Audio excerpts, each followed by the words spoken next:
Closing के लिए समय थोड़ा कम बचा हुआ है। ऐसे में आपकी तरफ से सर कोई ट्रेड बनता हुआ नजर आ रहा है? बीटीएससी कॉल है कोई आपकी तरफ से? उर्वशी जी, एक स्टॉक अच्छा लग रहा है, सुप्रजीत इंजीनियरिंग। सुप्रजीत इंजीनियरिंग 492 का प्राइस है। सुप्रजीत इंजीनियरिंग 492 के प्राइस पर चल रहा है, 1% की अपसाइड के साथ में। हाँ जी सर, क्या टारगेट्स देख रहे हैं आप इसमें? उर्वशी, इसका जो टारगेट रहेंगे 505, 520 और 540 के रहेंगे। स्टॉप लॉस वाले 470। पांच। सर स्टॉप लॉस एक बार फिर से रिपीट कर सकते हैं? Urvashi, stop loss 470। 470, 470। टारगेट 505, 520, हम्म। 540।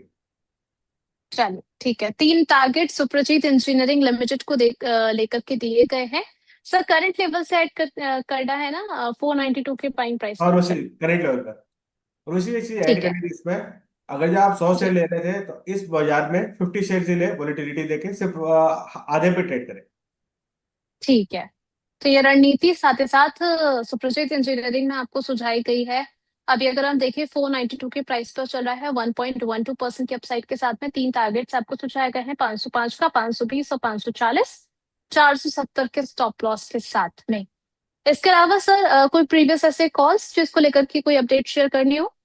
और वैसे कुछ स्टॉक्स थे जो ऊपर से बढ़े। एक स्टॉक है जो भारत गियर, उसमें स्टॉप लॉस ट्रिगर हो गया है और ऑलमोस्ट स्टॉप लॉस के पास में ही है। 126 के ऊपर में वापस जाता है तो री एंट्री करनी है। वन हम्म। ट्वेंटी स्टॉप लॉस है भारत गियर। भारत गियर। ठीक है, भारत गियर को लेकर के अपडेट आप लोग के साथ और शेयर की गई है। जी। उसी एक स्टॉक रिकमेंड किया था, इंडिया ग्लाइकोल 1023 पर। उसमें 1110 का हाई बना था। उसमें पार्ट प्रॉफिट बुक करना था और बाकी पोजीशन को अभी भी होल्ड रखना है उसको। India glycol. Glycol. India glycol 1034 के लेवल पर ट्रेड हो रहा है, 4% डाउनसाइड के साथ में पार्शियल प्रॉफिट बुकिंग करने की सलाह यहाँ पर दी गई है। चलिए ठीक है। इसके अलावा मेटल स्पेस की तरफ चलना चाहेंगे। चंदू सर, आपका व्यू क्या बन रहा है इसको लेकर के, क्योंकि आज अच्छी खासी गिरावट इस पे देखने को मिली है, नजरिया क्या है आगे का? तो वैसे ये मेटल स्टॉक्स अच्छे अभी सपोर्ट के पास में ही है। तो किसी का रिस्क टेकिंग एबिलिटी है तो करंट प्राइस पे वैसे एक अपडेट देना था। लास्ट वीक अपने आए जी। थे, आईटी स्टॉक्स में काफी हैमरिंग हो रही थी। तब मैंने आपको कहा था हम्म। कि आईटी स्टॉक अच्छे लग रहे हैं और वहां से उनमें बाउंस भी आएगा। तो आप देखो लास्ट हम्म। में कोफोर्ज में, नौकरी में अच्छे अच्छे बाउंस भी दिखाई दे रहे हैं स्टॉक्स पे। जी जी जी। सिमिलरली मेटल पैक में भी ऐसा है कि अच्छे सपोर्ट जोन के पास आ गए हैं। अगर जो आप हम्म। अभी ऐड कर रहे हो, एक 5 to 7% का एक और डिप आता है, वहां पर आपको हम्म। और ऐड करना है। वो उस वो कैलकुलेशन से अगर जो आप पोजीशन बना रहे हैं तो मेटल स्टॉक आपको रिटर्न अच्छा देंगे। ठीक है। इसके अलावा क्यूपिड की तरफ आपका ध्यान लेकर के आना चाहूंगी मैं सर। जिस तरीके का इसमें अपसाइड हमें देखने को मिला था, अभी अगर हम देखें ऑलमोस्ट अपने हाइस के आसपास ही कामकाज करता हुआ नजर आ रहा है। अब आगे के लिए क्या रणनीति होनी चाहिए? और इसे थोड़ा सा ओवरबॉट लग रहा है स्टॉक। तो यहाँ पे हम्म। किसी के पास पोजीशन है तो एक बार के लिए प्रॉफिट बुक करना चाहिए। एक मीनिंगफुल डिप आता है 180 के आसपास में, वहां पे नई एंट्री का सोचेंगे। ठीक है। इसके अलावा आइनॉक्स विंड को लेकर के आपकी राय क्या रहेगी सर? इसमें जिस तरीके का करेक्शन देखने को मिल रहा है, पिछले एक सेशन की बात करें 8.5% से ज्यादा की गिरावट, और अभी भी देखें तो 4.35% की डिक्लाइन के साथ 82 के लेवल पर ट्रेड हो रहा है। और इसी आइनॉक्स में 90 से लेकर 92 का स्ट्रॉन्ग रेजिस्टेंस है। जब तक वो लेवल नहीं पार करता है तब तक इसमें मीनिंगफुल रैली नहीं आने वाली। पर फिलहाल के लिए हम्म। 80 का एक अच्छा सपोर्ट है। किसी के पास पोजीशन है तो 79 का स्टॉप लॉस लाके पोजीशन में बने रहे। अगर जो यहाँ से सपोर्ट लेके वापस बाउंस करता है तो वापस आपको हम्म। अच्छा लेवल दिखाई दे सकता है जहाँ 90 से लेकर 92 के प्राइस फिर से रिपीट हो सकते हैं। ठीक है। इसके अलावा आइनॉक्स इंडिया का चार्ट सर क्या इंडिकेट कर रहा है आगे के लिए? इनकी ऑर्डर बुक जिस तरीके से स्ट्रेंथन होती हुई नजर आ रही है, इन्वेस्टर्स का जो भरोसा है वो काफी ज्यादा बढ़ रहा है, और उस तरीके का उछाल भी इस काउंटर ने लगाया है। अभी अगर देखें तो 1870 के लेवल पर चल रहा है, 3.5% से ज्यादा की तेजी के साथ में। क्या अप्रोच होनी चाहिए सर? मुझे स्टॉक काफी स्ट्रॉन्ग बुलिश लग रहा है। किसी को नई हम्म। एंट्री बनानी है 1910 के ऊपर एंट्री बनाए। टारगेट रहेंगे 1950, 2000 से लेकर 2200 के। और जिसके पास हम्म। एक्सट्रीम पोजीशन है 1770 का स्टॉप लॉस से बने रहे पोजीशन में। ठीक है। इसके अलावा यहाँ पर बढ़ चलते हैं हम कुछ ऐसे नामों की तरफ जहां पर नतीजों से पहले क्या खरीदारी करके चलनी है आपको, या फिर अवॉइड करना है, इसके बारे में एक एक करके राय जानेंगे। एचडीएफसी बैंक, सबसे पहले इसका चार्ट लेकर के आइए। सर, एचडीएफसी बैंक ने लास्ट जिस सेशन में हमने देखा कि एक अच्छा अपसाइड मूव हमें दिखाया है।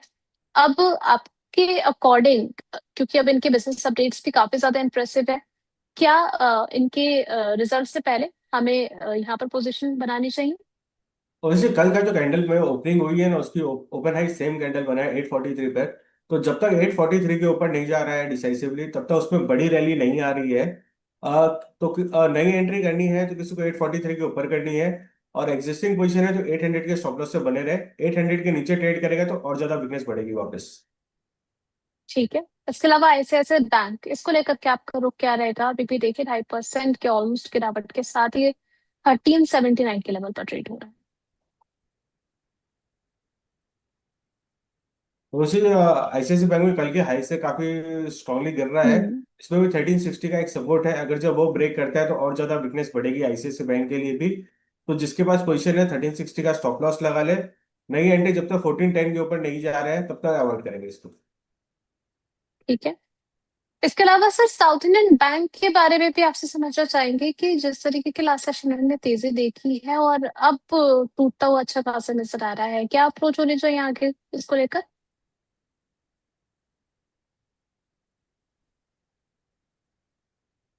वैसे आज इसमें अच्छी खासी करेक्शन आ रहा है। और हम्म। 49 से 50 का एक स्ट्रॉन्ग रेजिस्टेंस जोन बना चुका है स्टॉक। स्टॉक जब तक ये स्टॉक वो लेवल नहीं क्रॉस करता है, नई रैली नहीं आ रही है, और किसी की एग्जिस्टिंग पोजीशन है 42 का स्टॉप लॉस लगा ले, उसके नीचे ट्रेड कर रहा है, तो वापस 35 से 38 का जोन दिखाई दे सकता है। ठीक है। इसके अलावा एक्सिस बैंक का जरा चार्ट लेकर के आइए। एक्सिस बैंक में भी समझना चाहेंगे क्या किया जाए। अगर बात करें लेवल्स की एक्सिस बैंक के, तो फिलहाल 1307 के लेवल पर चल रहा है, यहाँ पर भी 2.5% की गिरावट है। और इसी 1370-80 का रेजिस्टेंस जोन था एक्सिस बैंक में, ऑलमोस्ट स्टॉक वहीं से गिर रहा है। तो नई एंट्री के लिए स्ट्रिक्टली अवॉइड है। किसी की एग्जिस्टिंग पोजीशन है 1270 का स्टॉप लॉस लगा ले, उसके नीचे ट्रेड करेगा तो और ज्यादा वीकनेस पड़ेगी। ठीक है।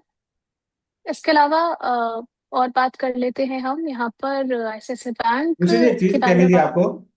जी जी अपने जी। तीन बैंकों का एनालिसिस कर रहे हैं, एचडीएफसी बैंक, आईसीआईसी बैंक और एक्सिस बैंक, तीनों लार्ज कैप प्राइवेट बैंक हैं। तीनों का चार्ट वीक हम्म। है, और अगर यही आपको एक इंडिकेशन देता है कि बैंक निफ्टी में हम्म। बिकने और ज्यादा बढ़ सकती है।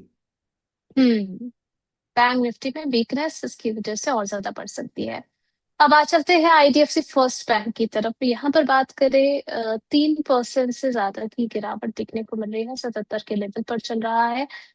क्या किया जा सकता, क्या परेशानी यहाँ पर आईडीएफसी में दिख रही है?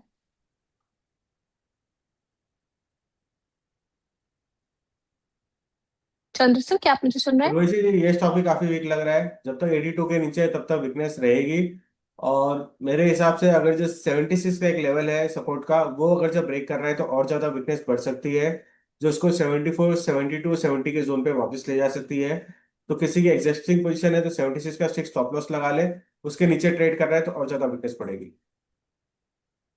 ठीक है। यहाँ पर आगे बढ़ चलते हैं व्यूअर्स के कुछ क्वेश्चंस की तरफ। तो दिलीप कुमार जी का सवाल है ऑर्किड फार्मा को लेकर के, आपकी नजर में है सर ये स्टॉक बाय कर सकते हैं इन लेवल्स पर? वैसे करंट लेवल पे अगर किसी को ऐड करना है तो थोड़ा सा वेट करें, 1010 के ऊपर में क्रॉस करता है वहां पे लॉन्ग इनिशिएट करें। स्टॉप लॉस थोड़ा सा डीप है 900 का। टारगेट रहेंगे 1050, 1100, 1150 के। ठीक है सर। इसके अलावा ग्रो के चार्ट्स भी जरा बताइए। 121 दिन की बाइंग प्राइस है, एवरेज करना चाहिए क्या इनको अभी?